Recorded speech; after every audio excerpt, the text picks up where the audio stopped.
return to the way we were before. But we still have to work together as a community to get better and to make things work and to bring people back in. So it's kind of like we're all in this catch-22 limbo type thing, where the work has to be done, but how do you do that with the community not being able to get together in one space? Interesting. So can you expand the metaphor maybe of how are we doing that? Like, does being together necessarily mean physical together? What other ways are there to be together? Well, the obvious elephant in the room would be the virtual. That's how we're doing things, is virtually. I mean, it's, I don't know about anybody else. We're all doing virtual Rosh Hashanah and Yom Kippur, and we're not planning on going back anytime soon.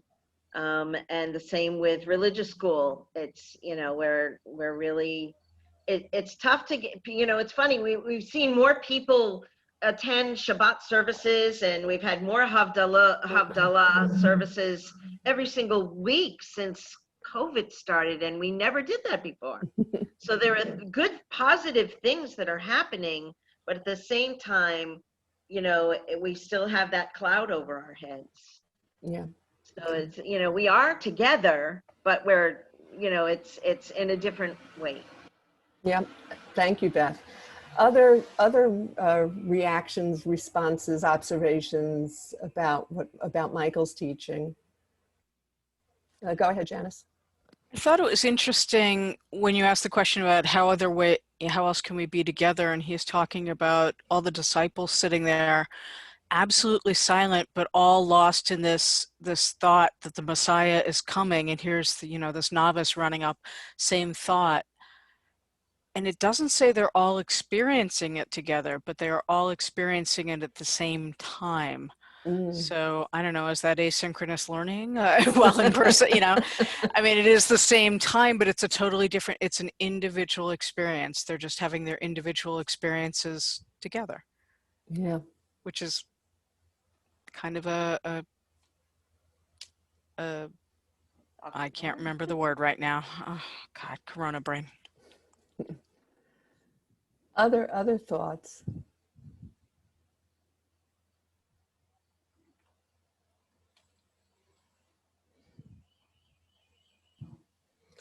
So I was, gotta be honest, I'm happy to weigh in, but I have to be honest, this is a lot for me right now. Okay. Like listening to a story like that is not where I'm at. So I just want to openly say that, but I also am happy to weigh in. I just, like, full disclosure on how my brain is able to listen to something like that we're not quite there right now. So, but I think there's one person in the story is rather lonely and, isn't part of the same conversation. And it makes me think a lot about what we're all doing right now.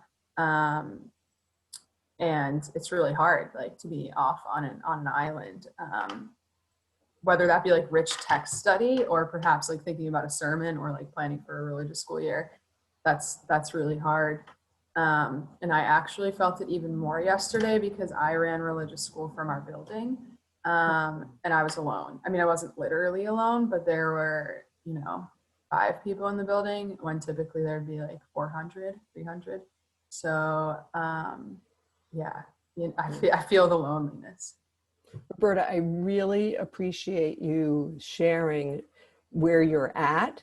And it's interesting to me because I've also had challenges listening to people talk on Zoom, whether it is a sermon or a lecture and I'm wondering, so I intentionally put the words up. I thought that might help a little bit. I don't know if it did or not. Obviously didn't necessarily, but I just was thinking in my own mind strategically, what could potentially help that. So I really appreciate you sharing that. And again, please, this forum, this is the place. We got to be ourselves and be all out there. So again, not to put anybody on the spot. Hi, Lena, and hi, Susie, by the way. Welcome. You both came in while we were in the middle of our thing. I'm sorry that I got in the middle. It's totally fine. Hi, Susie. Good morning.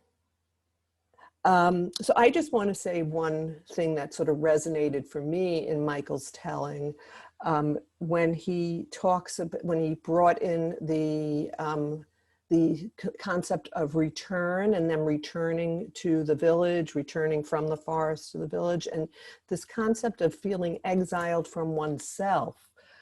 That to me was very resonant, because I think that's the same concept that we're all talking about, that, you know, sort of these elephants in the room. Yes, we're all connected. I can speak for myself. I know I can speak for many of you. We're working harder than we've ever worked before. We're physically and technologically speaking and seeing our people more than we normally would. And yet we are more distant than we ever could be.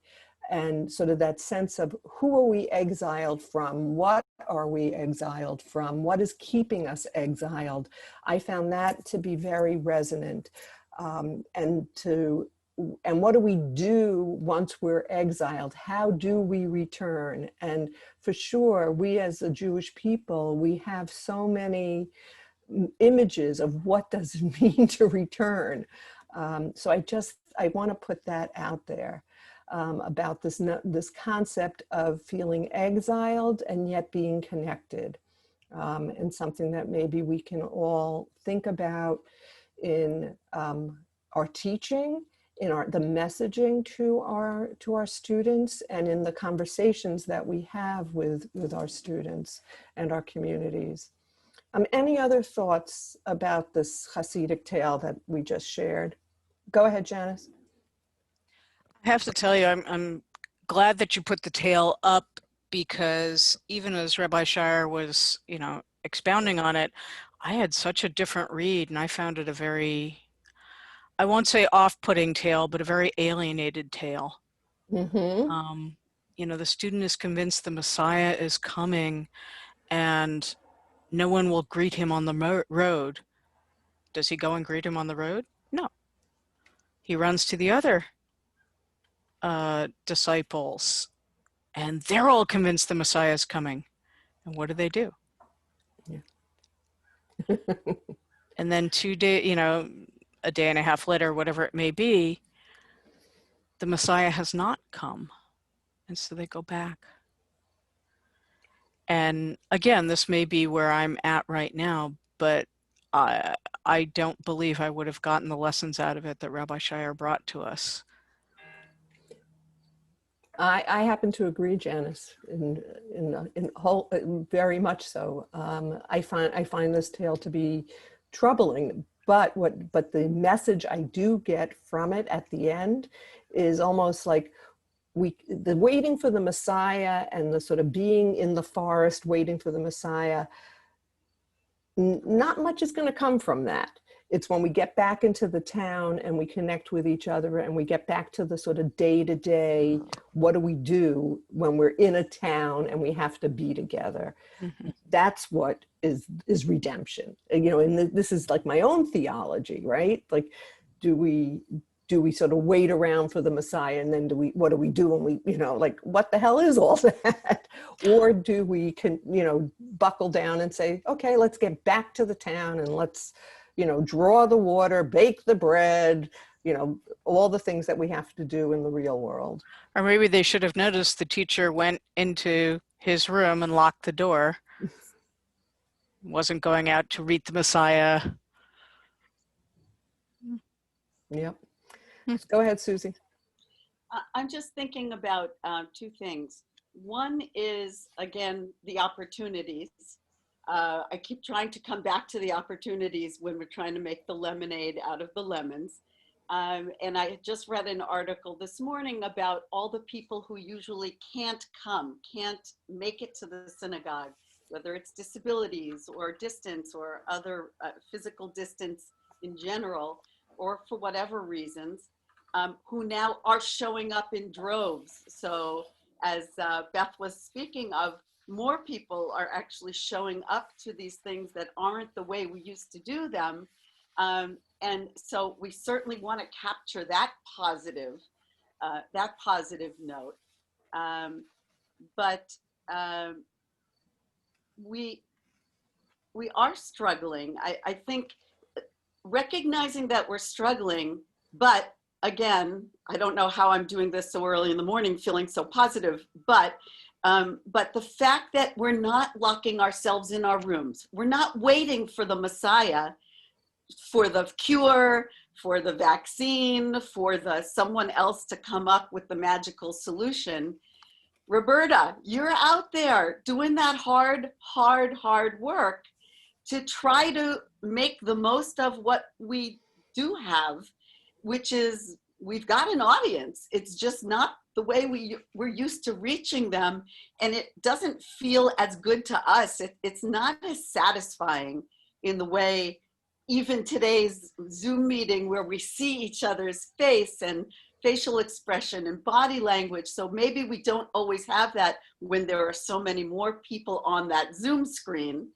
But we are going back to the village and doing the work rather than leaving ourselves in that status of it's too much, it's too big, I'm just going to have to wait for that redemption to come from elsewhere. Thank you. And I want to bring everyone's attention to what Allie put in the chat. Allie, do you want to say it or do you want me to read it? I can say it, that's fine. I'm just, right now in one of my courses, we're talking a lot about Neo-Hasidism and Agadah and Halakha and how the two are intertwining, especially in this pivotal moment in our history. And we are really focused on how our personal balance is with our own approach to our spiritual prayer practice. And I am at home for all of my studies.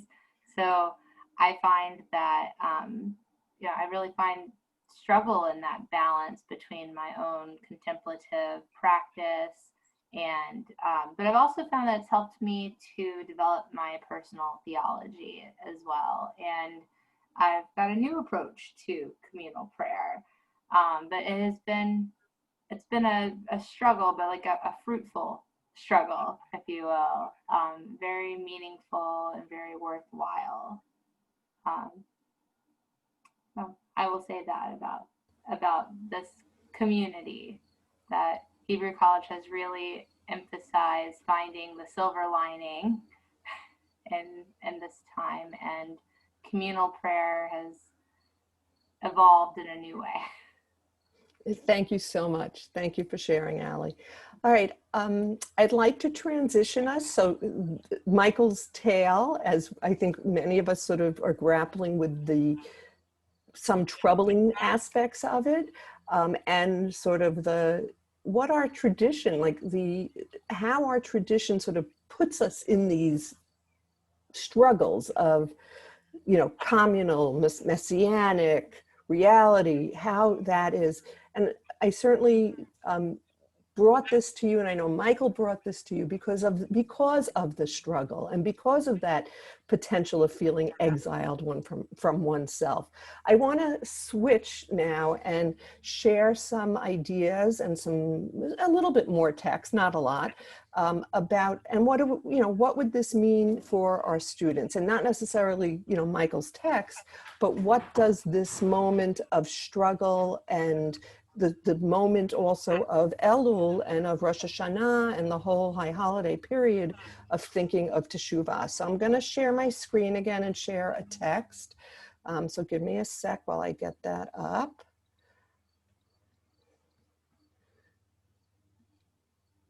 Okay, great. So does everybody see this now? Oh, and does everyone see it?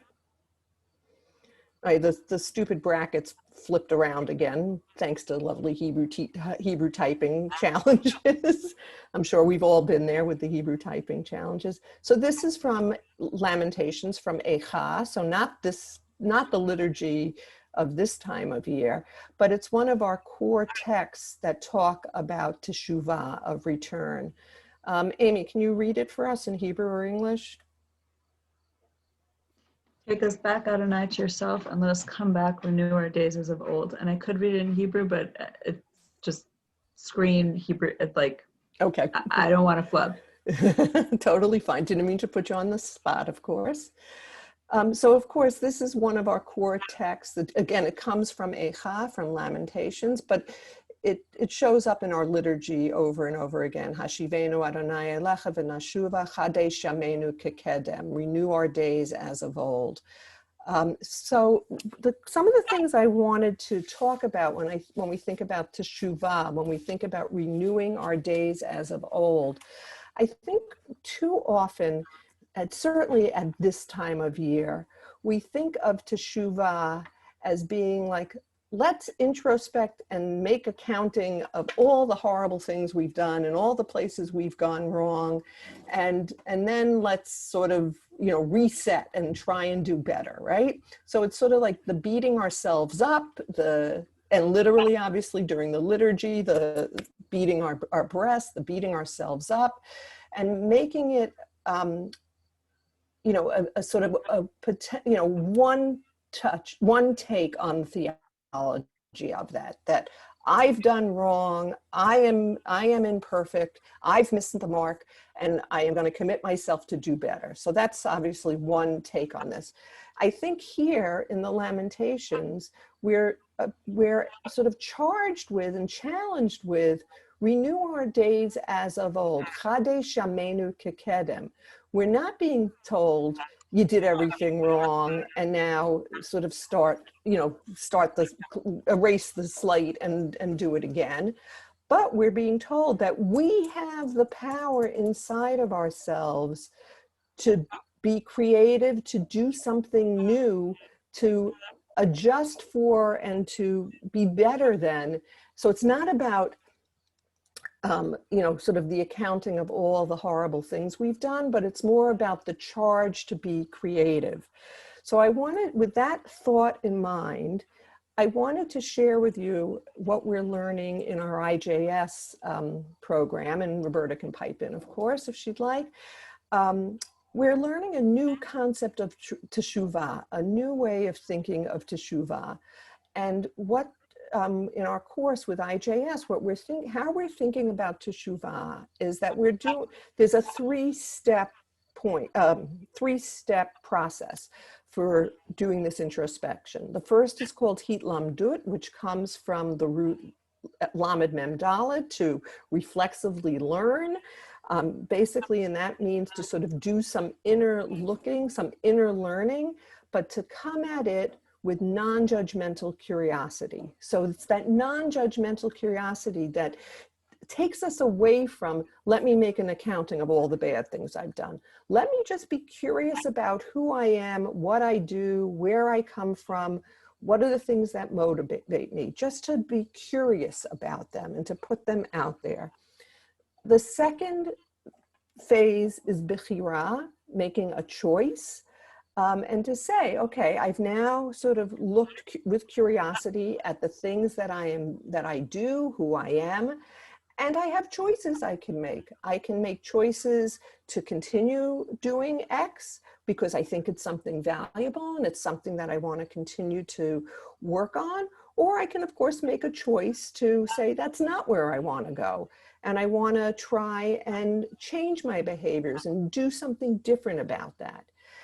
And then the last step is this Teshuvah. And Teshuvah here does not mean now I'm going to clean the slate and I'm going to go back to nothing and I'm going to try, do what is basically humanly impossible, to sort of take every bad thing that you've done and try afresh, but rather to return yourself to the intention of approaching life with creativity and curiosity.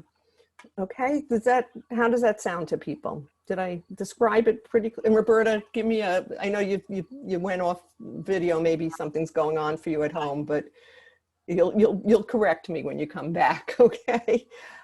But again, in my understanding, and this partly comes from the work we're doing with IJS, but also again from my understanding of this concept of Chadesh Yamenu Kekedem, that it's not about here's my whole long naughty list, sort of thinking of the Christian or the popular Christian concept of Santa Claus. I'm going to, who's naughty and nice. It's not about my whole long naughty list and that now I'm going to rip that up, throw it away, and try and commit to not doing any of those things. But it's rather about introspecting and know that we have the power. It's in our hands to be creative and to renew our days. It's in nobody else's hands, and it's not this unattainable, I throw out the piece of paper and start from scratch. But it's more that I introspect and tap into where I know I can renew my days as of old. And I want to actually make a connection back to what Janice said early on in this morning's session, when she put up that she was bouncing back. I was waiting for her to say that she knows that, 2020 and maybe something had happened in the last couple of weeks that she feels like she's bouncing back. But instead, she referenced a tough time she had in 2012, 2013. And that's part of resilience and of creativity, of being able to identify when did I do, give me an example of what I've done before that allows me to know that I can do it again. And I think that's this concept also of Chadesh Yamenu Kekedem. Give me the examples of when we've been able to rejuvenate, when we've been able to tap into that creativity so that I know I can do it again. So I want to open that up to this concept of Teshuva really being creativity. And that it's what do we take into our own hands in Teshuva and being creative. And I'm going to take a breath, and I'm also going to say hello to Susie Tanchal. Are you going to come on video, Susie? I Yes. am, as soon as I figure it all out. Okay, welcome.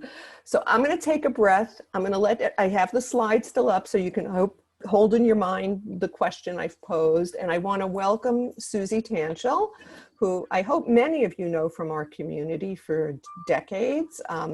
She recently left the leadership of JCDS, our Jewish Community Day School in Watertown, and even more recently has joined us at Hebrew College, so happy to say. And in her new role at Hebrew College as Vice President of Community Education, is that the title? Part of her portfolio will be overseeing all of our CEI programs. So welcome, Susie. We have a small but vibrant group today. So give Susie a second just to say hi. Hi, everybody. Thank you, Marion, so much for welcoming me. I'm really thrilled to be overseeing this work because I really believe in it, and I think it is. So thank you. And I'm sorry that I can't stay long, but I just wanted to pop in and see sort of what was going on. Thanks. All right, so if you can stay for— And Shana Tova. Thank you, Susie. Shana Tova to you. So if you want to stay for another minute, we'll open up this concept of Teshuva as creativity, and I'd love to hear from the group. What are your thoughts? What do you think? And sort of also even to contrast it to the challenge and the tension we felt in the Hasidic tale, and now sort of a different take. Roberta, go ahead. I don't know if anyone else ever thinks about like programs or things that you do year after year like this, but like when we were inventing something new, it takes a certain kind of effort for me to prepare and launch and get it off the ground because it's all new. Like every little decision I have to make is a brand new decision. But there's something to be said for like thinking about Teshuva and returning when we're like launching something again, when we've already done it. So despite never having launched the school year on Zoom, it did, like, there's a little bit of creativity that we've been able to play with at TI because we have brought our school on Zoom before. Of course, not in this capacity, but like, you know, it's just different. So you're returning to it. You get to be more creative. Like you've already done it once. There's not all those first time decisions that you have to make. Now you get to like be like, okay, this is how it went, but how could I make it better? Great, great. And can you, Roberta, I'm wondering, I mean, obviously you just started school again, right? Yes.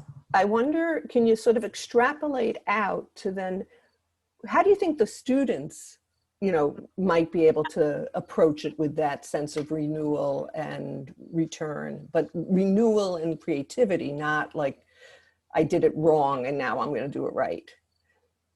Yeah. I was like thinking very literally about the Zoom versus in person. So I think I have to like expand my thinking. But I think the kids are almost ready to like participate wholly in this way.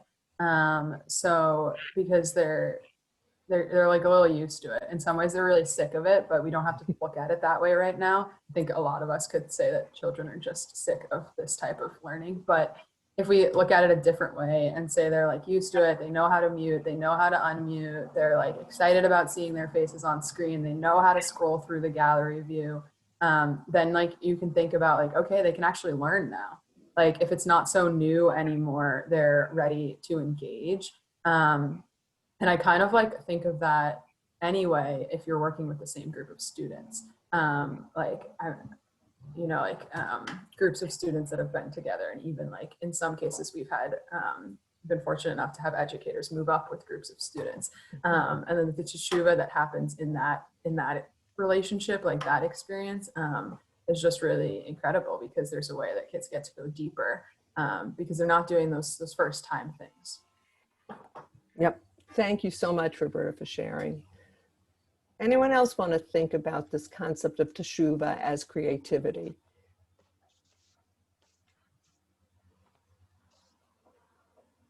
Go ahead, Janice. I was listening to a podcast yesterday, Krista Tippett on being, and it was from 2015. She had been interviewing the poet Mary Oliver, and it really struck me. Mary Oliver was talking about creativity being and creation being a matter of practice and devotion. And she was talking about how it took structure and discipline, and that every day she had to sit down and write. And sometimes what came out was lousy, and sometimes what came out was fantastic. But it was the point of showing up. And it really, for me, made the connection to communal prayer. And you're not going to have that spiritual moment every time, but you have to show up. And the discipline of showing up and trying to create.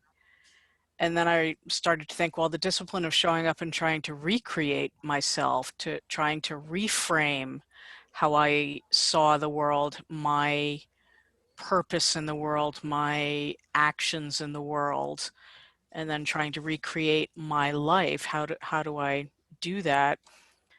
And to me, it felt like there is that, okay, I spent 2 hours yesterday stuffing high holiday bags, and wow, was that a drag. That did not feel creative, but the discipline of showing up allowed me to leave space at a different time to be creative and to reinvent perhaps a different program. Lovely. Wait, I'm sorry. I want to stop sharing. right. Sorry. Oops. Thank you for that. Go ahead, Susie. It's a little presumptuous to jump in, but what the heck. So I found that Janice comments, I wrote down actually, I'm going to go listen to that at some point before Rosh Hashanah, because I love Krista Tippett and I love Mary Oliver's poetry. And I'm fascinated actually by that reframing of creativity, because sometimes we think of creativity as like, wow, these moments of just kind of freewheeling and that puts pressure on us. But I think that thinking about it as commitment and showing up, I think, at least for me, opens up new avenues of possibility of it doesn't, every moment to be creative doesn't have to be brilliant, because you don't know where it leads. So kind of being open to the experience is showing up, and being open to the experience is and of itself a creative act. I think that's really quite interesting. The discipline to be Right. creative in a way, which sounds counterintuitive. Right. Right. Mm. That's why it's so But isn't interesting. that what we do? Every Saturday or Sunday or Tuesday, we show Yeah. up and we leave a space for our students and for our teachers to have that hopefully creative connection moment. And sometimes it happens and sometimes it doesn't, but we've reserved the space for it. Right. So I Right. actually just put in the chat an article from the Times, which was actually, it was earlier in September. It wasn't that long ago. And, you know, in prepping for the day, obviously I have a number of resources that I pulled together, but this article in particular sort of, to me, echoes the Krista Tippett, the Mary Oliver piece. What the article's saying was basically that one way to build resilience is to take, you know, learn new skills. So, you know, it was like the examples of like taking a French class or, you know, going to, you know, knitting classes, those kinds of things. And that they provide us with resilience, not because we become skilled at those things, but because it's, to Janice's point and to what Susie was just saying, it's the showing up that help, even if we're never going to become a fluent French speaker, when we show up to try something new, we commit ourselves to being a creative person. Whether or not whether it's drudgery, like the stuffing the envelopes that Janice described, or it's the breaking your teeth trying to learn French again, but that part helps bring the resilience and the creativity. So I just thought it was a very interesting way to think of it, because again, we all know all the studies about, you know, learn a new language, learn music, it'll help you, you know, your brain to expand and all that. But it does, part of what this article was saying is it's the actual, just the routinization of trying to learn something new. So I thought that was fascinating. Okay, Roberta, I see you got to run. I thank you. But you do too? I want Allie to have a little audience for her singing. I'm so sorry. I have an 11 a.m. with it's a serious call, so I really have to go. Okay, I can totally. sing Bye, for 2 more everyone. minutes. Okay. Bye, Roberta. Great to see you. See you soon. Okay, so I do want to, and actually, so this is a question, because I think we are going to do our best. You know, we had scheduled these for till 11:30, like with the program going to 11:15, and then the 15 minutes of schmooze. Of course, today we had a very small group, so it doesn't, and my other teacher was virtual, so things did move faster. I do want to provide Allie with an opportunity to share a gift with us. And as I introduce her, as you know already, she's one of our students. I'll read you just a tad about her background. She said earlier she's been teaching for 10 years. She has a background in special ed.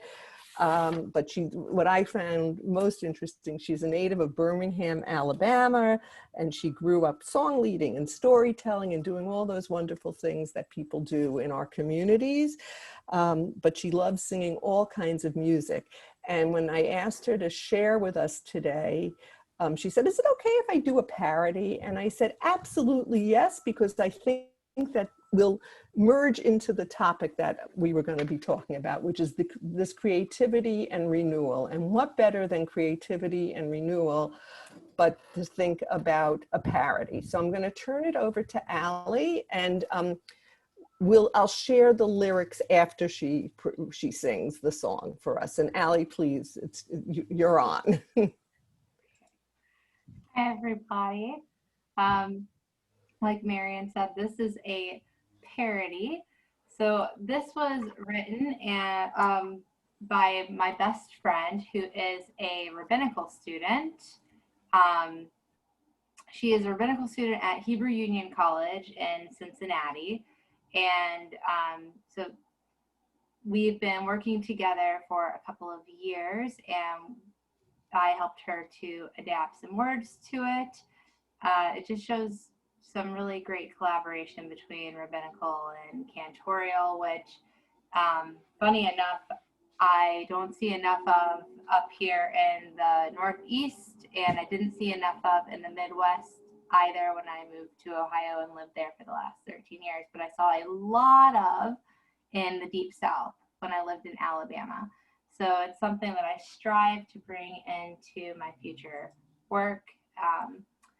And usually I play guitar or piano with myself, but I wanted to bring in a backing track because I couldn't do it justice with Lin-Manuel Miranda's work. So this is a parody to Frozen's Let It Go for Tosh Lee.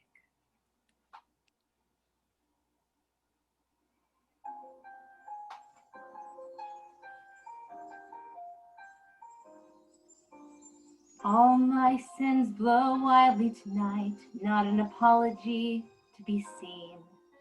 A half a year of isolation, and you know that I've been mean. My anger raged like a swirling storm inside. Couldn't keep it in, heaven knows I tried. I must repent, I must forgive, be the Jew my mother thinks of me. I won't conceal, I'll feel the feels, I must let them know, well now they know. Let it go, let it go, can't hold it back anymore. Let it go, let it go, please unmute yourself on Zoom. I really care about what I'm going to say. Let Teshuva begin. Those dirty dishes never bothered me anyway. It's funny how some distance makes everything seem small, and the thoughts I badly expressed barely get to me at all. It's time for me to apologize, to seek Teshuva and follow through. Sincere I care, I'll do it thrice to show I'm nice. Let it go, let it go. My bread's one with the wind and sea. Let it go, let it go. I'll try to be a better me. Here I stand, and here I'll stay. Let my prayers be heard.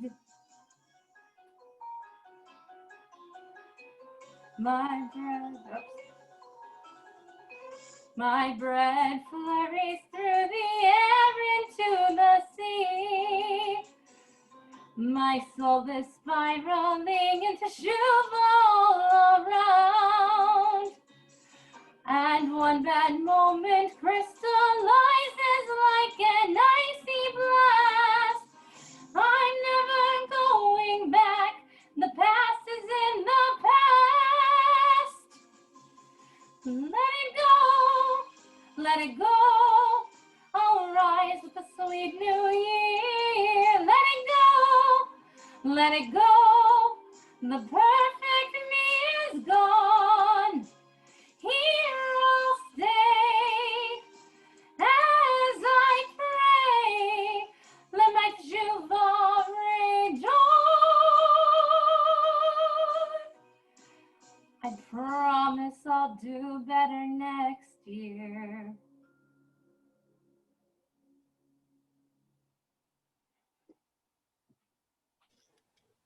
Thank you, Allie. That was wonderful, really wonderful. Thanks for inviting me. You're welcome. Really lovely to have you. And so everyone, I put the lyrics in the chat so you have them if you'd like to play with it yourselves. I do want to wish everybody a Shana Tova. We are meeting monthly, God willing. The next session is on October 18th or 19th. I did put it on a slide, but I don't want to go back to sharing the screen. Obviously, I'll be sending reminders, Please feel free to invite colleagues to come in with us. And by all means, send me feedback, send me ideas. I'm not going to do a formal feedback form today, but just you all know how to reach me. So just reach out, and would love to hear your thoughts about what we should be, how we should be using this time, and what you'd like to see us do. So Shana Tova Mituka to one and all, a year of creativity and resilience to everybody. And if you want to stay on and schmooze, I'm happy too. Shana Tova, everybody. Shana Tova, Tova. everybody. Take care. Thank you so much, Marianne and everyone. Shana Tova, thank you. Thank you, Allie. Allie. Thank Oh, you. Susie, so good to see you. Allie, phenomenal. Thank you so much. Thank you. It's really good to see you. Thanks, Marianne. You're welcome. Thank you. Bye-bye. Bye. Hi. Marion. How you doing? I'm great. I was only late because my link didn't work. I kept Oh. getting an error message. So I tested the one for the next meeting, and it works fine. And it says, you know, it's not until October something. So I had also emailed Deb Ron, and she sent me a different link. So Yes. that was the delay. I tried 10 different ways to get Okay. Zoom. Well, I'm glad you were able to get to Debbie, because I did send we realized on Friday that there was something messed up. Oh, So I resent it, but I didn't get it. all right. All Sorry. right, no worries. But I'm so glad that it was happening already, and so that's why I came in the middle of Michael. I just was shocked that you were awake this early. I've been coming I've been I waking know. up special every time. I know. Every time to this, you know, both lahafgin nochechut, and because it's important, and it's wonderful that you're doing this. It's truly wonderful that you're doing this, and it's on top of, you know, everything. But and, yeah. All right. You want to cease the recording? Oh yes, that's a good idea. Yes. Stop.